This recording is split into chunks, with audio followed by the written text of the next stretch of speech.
Nyasha Denere, musikana wechidiki anofarira zvekurima, akatarisana nedambudziko rekuva nenzvimbo shoma yekuti akwanise kurima, asi haana kuora mwoyo.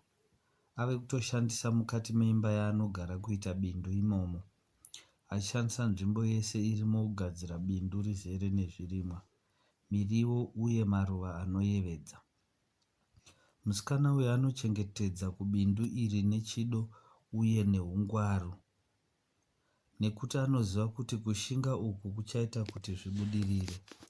Mushure mekuona kubudirira kwaakanga oita, akawedzera zvirimwa zvake pachivanze chiri kuseri kwemba, achirima pamihomba yakaturikwa mudenga nedzimwe nzira dzakasiyana dzekurima mumaguta, achirima zvirimwa zvakasiyana-siyana. Ini ndinonzi Sydney Mangweka. Ino inonzi Reason for Hope podcast, patinokurukura nyaya dzinei nekuzvisimudzira mumaguta. Takatarisana nekushanduka kwemamiriro ekunze. Nhasi uno tine nyaya yaNyasha Denere, uyo anove murimi wemudhorobha achiita zvekurima mumusha unogara veruzhinji weSakubva kwaMutare.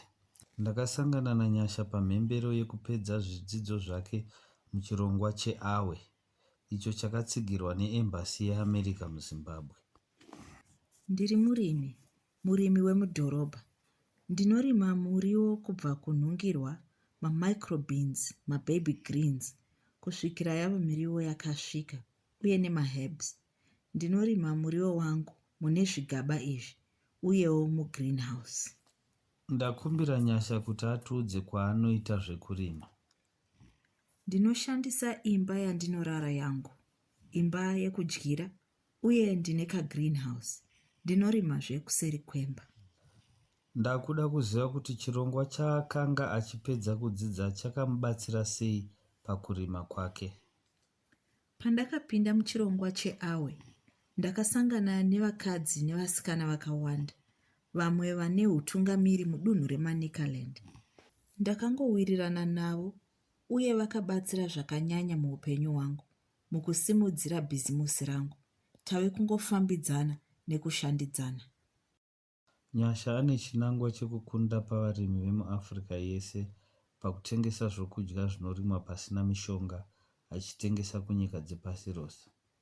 Chinangwa chake ndechekuderedza urombo, nzara uye kufa nguva isati yakwana muAfrica, nekuona kuti zvizvarwa zvese zvava nekuenzaniswa pakuwana zvokudya zvinovaka utano. Zvakadaro dambudziko raakatarisana naro nderekuva nenzvimbo shoma yekuti akwanise kurima. Pandiri kuita projekti yangu yekurima padiki-diki, naizvozvo ndiri kufunga kutanga kurima kumusha kwaRusape, nemhaka yekuti Rusape inzvimbo iri pakati penyika. Saka pari zvino ndiri kugadzirisa minda yepamusha pedu kuti nditange kurima chaizvo.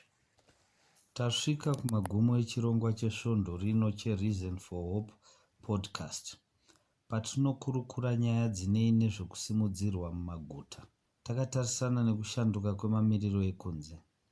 Nhasi tazeya nyaya yaNyasha Denere, uyo anova murimi wemudhorobha, achiita zvekurima muimba yekudyira kuSakubva. Ndinovimba vanga vakateerera vanakidzwa zvikuru.